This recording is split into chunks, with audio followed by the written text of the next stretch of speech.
না, অবশ্যই একটা জিনিস যে একটা গার্জিয়ান থাকলে অবশ্যই এটা প্লেয়ারদের জন্য অনেক সেফটি থাকে। প্রত্যেকটা প্লেয়ার বলেন, ম্যানেজমেন্ট বলেন, সবাই যেহেতু এখন ক্রিকেট বোর্ডে যারা এসেছেন তারা অবশ্যই চেষ্টা করবেন বাংলাদেশ ক্রিকেটটাকে একটা জায়গায় নিয়ে যেতে, এবং তাদের অবশ্যই সেই স্বপ্ন আছে। এবং আমি আজ আমি ট্রাস্ট করি যে Bangladesh cricket day by day develop করবে। এর আগেই শুনেছিলাম যে দুইজনের ইস্যুটা, বাট কালকে আমরা কনফার্ম হয়েছি যে দুইজন আসতে পারছে না। এবং তারপরও আমরা টিম হিসাবে আমরা চিন্তা করছি যে ওরা যে টিমটা এসেছে অবশ্যই ওরা অনেক ভালো টিম এবং অনেক স্ট্রং টিম নিয়ে এসেছে। আমার কাছে মনে হয় যে আমরা আমাদের রোলটা প্লে করার চেষ্টা করব। আমরা ওদেরকে নিয়ে বেশি চিন্তা না করে আমরা আমাদের জায়গা থেকে পারফর্ম করার চেষ্টা করব।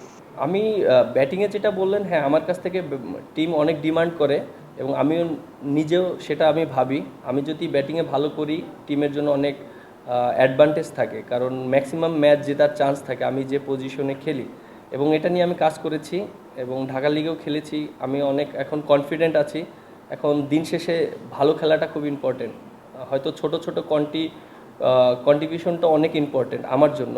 হয়তো আমি যেখানে মানে আমার ব্যাটিং অর্ডার যেখানে, আমি হয়তো অনেক বেশি রান করতে পারবো না, বাট আমার কন্ট্রিবিউশনটা অনেক ইম্পর্টেন্ট। আমি ওইটা নিয়ে চিন্তা করছি।